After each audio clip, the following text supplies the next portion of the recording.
युवा ट्विटर पर रोजगार नाम की छोटी मोटी समस्या को ग्लोबल ट्रेंड करा रहे हैं। यह विश्वगुरु भारत की छवि को खराब करने वाला कदम तो है ही, युवाओं के परिवारों में रिश्तेदारों के घटते प्रभाव का भी द्योतक है। बेरोजगारी का मुद्दा युवाओं के रिश्तेदारों की नाकामी का समानुपाती है। रिश्तेदार जितने नाकाम होंगे, बेरोजगारी का मुद्दा उतना प्रमुख हो सकता है। नौजवान मुझसे चर्चा मांग रहे हैं, मुझे टैग कर रहे हैं। इस बात पर फिर इंग्लिश बोलने का मन कर रहा है, लेकिन मुझे आगे दिल्ली दंगों पर भी रिपोर्ट दिखानी है, इसलिए रहने देता हूं। 25 फरवरी का दिन, जब घड़ी की बड़ी सुई छोटी सुई को क्रमांक 12 पर छोड़कर आगे बढ़ती है, तब हिंदू मुस्लिम डिबेट में रमने वाले युवाओं ने मैसेज भेजना शुरू किया कि #मोदी जॉब दो दुनिया में नंबर 1 ट्रेंड कर रहा है और भारत में #गो बैक मोदी दूसरे नंबर पर ट्रेंड कर रहा है। प्रधानमंत्री मोदी के साथ अन्य पत्रकारों के साथ साथ मुझे भी टैग टूग किया जा रहा था, जैसे बेरोजगारी के तक्षक ने मुझे भी बांध लिया हो। मेरे सपने में आने वाले नीम के पेड़ ने पहले ही चेतावनी दे रखी थी कि ट्विटर से दूर रहा करो। एक ग्लोबल ट्रेंड और दूसरा इंडिया ट्रेंड। युवाओं ने आज दूरदर्शिता का परिचय दे ही दिया। मोदी जी से रोजगार मांग रहे हैं, यह बात दुनिया को बता रहे हैं, लेकिन रोजगार ना देने पर मोदी गो बैक का नारा लगा रहे हैं, केवल भारत को बता रहे हैं। इन युवाओं को आज दोपहर 12 बजे तक 60 लाख ट्वीट करने की क्या जरूरत थी? वे क्या समझते हैं कि इससे कल के सारे अखबारों में पहली हेडलाइन बन जाएगी? कोटा के एक मास्टर साहब रवि मोहन तो बाकायदा बता रहे हैं कि हैशटैग कैसे ट्रेंड कराना है। इसी को टूल किट कहते हैं। दुआ कीजिए कि इनके घर में ईडी छापे ना डाले और पुलिस फर्जी केस बनाने ना पहुंच जाए। वो ये है हैशटैग आपका कि जहां रोजगार की जगह चेंज करके जॉब किया गया है, तो आप कहोगे हिंदी से अंग्रेजी क्यों हो गया? इसका इंपॉर्टेंस ये है कि एक तो जो हैशटैग ऑलरेडी ट्रेंड हो चुका है, माइट भी वो दोबारा ट्रेंड ना हो। ट्विटर की एल्गोरिथम इस तरह से है शायद।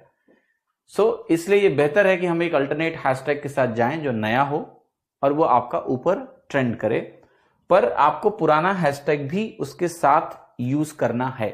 तो ऐसा नहीं करना है कि केवल ये यूज करोगे और ये यूज नहीं करोगे, ठीक है? ये इंपॉर्टेंट एक जानकारी है, सभी को ध्यान रखना है। दोनों हैशटैग अपने फोन पे कहीं भी लिख लो, टाइप करके रखो, ताकि कॉपी पेस्ट करो, क्योंकि इसकी स्पेलिंग्स इधर उधर होती रहेंगी और उसमें होता क्या है कि कोई और हैशटैग ट्रेंड कर जाता है। #मोदी रोजगार दो यह मात्र ट्रेंड नहीं है, यह उस सामूहिक बेचैनी, हताशा और क्रोध की अभिव्यक्ति है जिसमें सिर्फ केंद्र सरकार की परीक्षाएं या भर्तियां नहीं हैं, बल्कि तमाम राज्यों की भर्ती परीक्षाएं हैं। ओडिशा, बिहार, बंगाल, असम, हरियाणा, दिल्ली, राजस्थान, मध्य प्रदेश, पंजाब, कर्नाटक। तभी तो 60 लाख ट्वीट हो रहा है। Timely exam, timely result, increase vacancy, ये सब भी भारत के भीतर टॉप 10 में ट्रेंड कर रहे थे। मैं शिक्षक भर्ती परीक्षा की तैयारी कर रही हूँ। मैंने सीटेट का एग्जाम क्लियर किया था, पर केवीएस की वैकेंसी पिछले 2 साल से नहीं निकली। लास्ट वैकेंसी 2018 में निकली थी और अभी तीसरा साल शुरू हो चुका है। इसके अलावा मैंने एचटेट का एग्जाम भी क्लियर किया है, परंतु एचटेट में भी हरियाणा में कोई वैकेंसी नहीं निकली एचटेट क्लियर करने के बावजूद।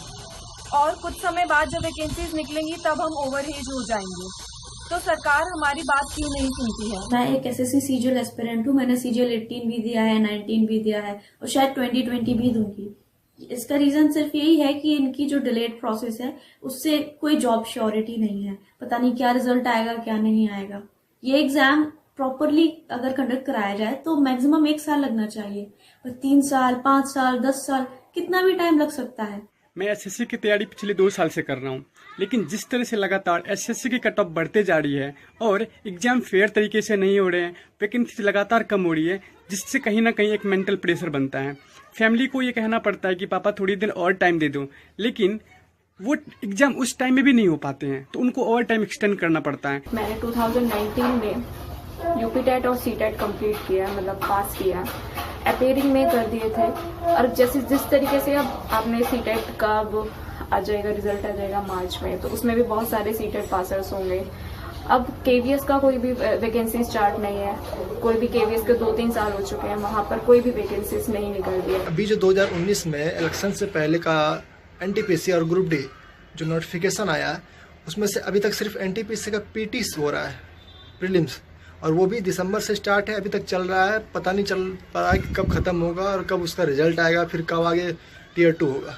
परीक्षा, रिजल्ट और नियुक्ति के साथ गायब होती भर्तियां, ये भारत का इतना बड़ा मसला है कि मुझे कई बार घोषणा करनी पड़ती है कि नहीं कर पाऊंगा, ना करेंगे, क्योंकि आप कर ही नहीं सकते। हर राज्य में घोटाले घपले की इतनी कहानियां हैं कि इसके लिए अलग से किसान चैनल की तरह भर्ती चैनल की जरूरत है।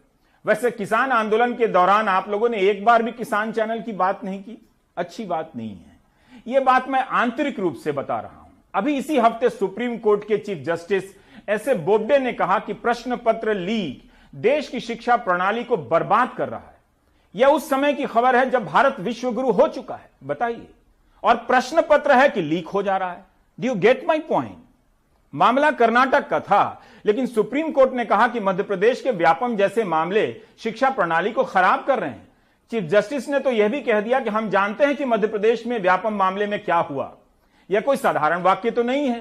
कर्नाटक में 2016 में रसायन शास्त्र के प्रश्न पत्र लीक का मामला सामने आया था, जिसके एक आरोपी को हाईकोर्ट से जमानत मिल गई और सह आरोपी आरोप मुक्त हो गया। बिहार में तो पेपर लीक के मामले आए दिन विपक्ष के नेता उठाते रहते हैं, किसी को फर्क भी नहीं पड़ता। वहां सवाल उठाने से पेपर लीक बंद भी नहीं होते, यह बिहार ने हर बार साबित किया है। अगर हमको अगर कोई व्हाट्सएप अगर जानकारी प्राप्त हुई है तो मेरी तो जिम्मेदारी, अगर कोई क्वेश्चन पेपर अगर लीक हुआ है तो आपको तो जड़ से पता करना चाहिए कि लीक कैसे हुआ। प्रिंटिंग की वजह से हुआ है कि डिस्ट्रीब्यूशन की वजह से हुआ है, क्या टीम बनी है, जो अधिकारी थे उसकी ना जिम्मेदारी होगी। आप उस पर कार्रवाई नहीं करते हैं, आप ऑपोजिशन पे, आप जो है पत्रकारों पर जो है आप डंडा चलाने का काम करते हैं, एफआईआर दर्ज करवाने का काम करते हैं। हमारे व्हाट्सएप पे कोई भी मैसेज कर सकता, आता है, और हमारी तो जिम्मेवारी बनती है कि सरकार के संज्ञान में लाया। हमने सरकार के संज्ञान में लाया। सरकारी नौकरियां कम हो रही हैं, निकलती हैं तो कभी पूरी नहीं होती, एक आध पूरी होंगी, बाकी अधूरी रह जाती। यही पैटर्न आपको सभी राज्यों में दिखेगा। राहुल गांधी ने भी इस मामले में ट्वीट करते हुए कहा कि फेल सरकार, महंगाई की मार, बेरोजगारी की सब हदें पार, #मोदी जॉब दो।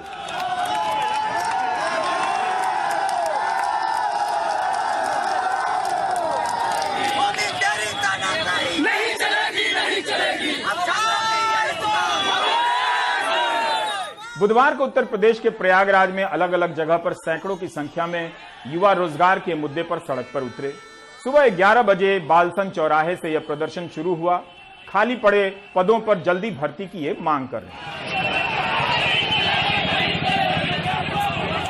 पुलिस ने यह कहकर उन्हें हटा दिया कि पत्थर गिरजाघर पर धरना स्थल बनाया गया है और छात्र वहां पहुंचे। इसके बाद छात्र पत्थर गिरजाघर पहुंचे। छात्रों का आरोप है कि जब वो शांतिपूर्ण तरीके से प्रदर्शन कर रहे थे तब प्रशासन ने जबरदस्ती बलपूर्वक गिरफ्तार कर लिया। कुल 27 लोग गिरफ्तार किए गए, जिनमें से 9 लड़कियां हैं। गुरुवार 2 बजे तक ये छात्र रिहा नहीं हो सके थे। दिशा छात्र संगठन और नौजवान भारत सभा के कार्यकर्ताओं ने भी इलाहाबाद के सलोरी में सभाएं की। जुलूस निकाला गया, जिसमें सैकड़ों युवाओं ने भागीदारी की। रोजगार को मौलिक अधिकार बनाने, निजीकरण को रोकने, सभी खाली पदों को भरने, नए पदों का सृजन करने और नई शिक्षा नीति को रद्द करने जैसी मांगे वहां रखी गईं।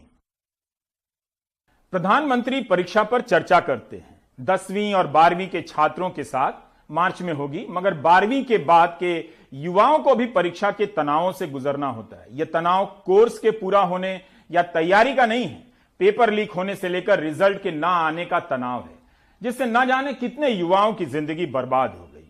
और इस तनाव के लिए युवा जिम्मेदार नहीं है, सिस्टम जिम्मेदार है। बहरहाल परीक्षा के तनाव से ग्रस्त जिन युवाओं ने ट्रेंड का रास्ता चुना है वो इस वीडियो को देख सकते हैं। उनके लिए कोई मनाही नहीं, जिसे शिक्षा मंत्री ने जारी किया है। अभिभावकों के लिए मेरा यही आग्रह होगा कि आपके सपने भी होने चाहिए, अपेक्षाएं भी होनी चाहिए, लेकिन प्रेशर से परिस्थिति बिगड़ जाती है। जब भी आप बच्चे को कभी बहुत बढ़िया मानो खाना बनाया आपने, वो अपने मन से खा रहा है, लेकिन चूंकि आपने अच्छा बनाया है, आपको बहुत पसंद है, फिर बच्चों को कहो खाओ खाओ खाओ तो खड़ा होकर के चला जाता है। होता है कि नहीं होता है? प्रेशर से रिएक्शन आता है। ऐसा न हो, इसका हमने पूरा ध्यान रखना चाहिए। उम्मीद है ट्वीट कराने वाले युवाओं को इस वीडियो से फायदा होगा। 60 लाख ट्वीट के बाद तो केंद्र सरकार को प्रेस कॉन्फ्रेंस कर देनी चाहिए। युवाओं को कुछ बताना चाहिए कि अभी निजीकरण करना है, सरकारी नौकरियों का दौर समाप्त हो गया है। यह सब ठीक से बताने में हर्ज क्या है? सिर्फ आज नहीं ट्रेंड हुआ है, रविवार को भी हुआ और सोमवार को भी हुआ और बीच बीच में होता ही रहा। अब मेरा युवाओं से कुछ प्रश्न है। उन्हें क्यों लगा कि 35 लाख, 40 लाख, 60 लाख ट्वीट करने से रोजगार पर बात होने लगेगी? युवा भी सरकार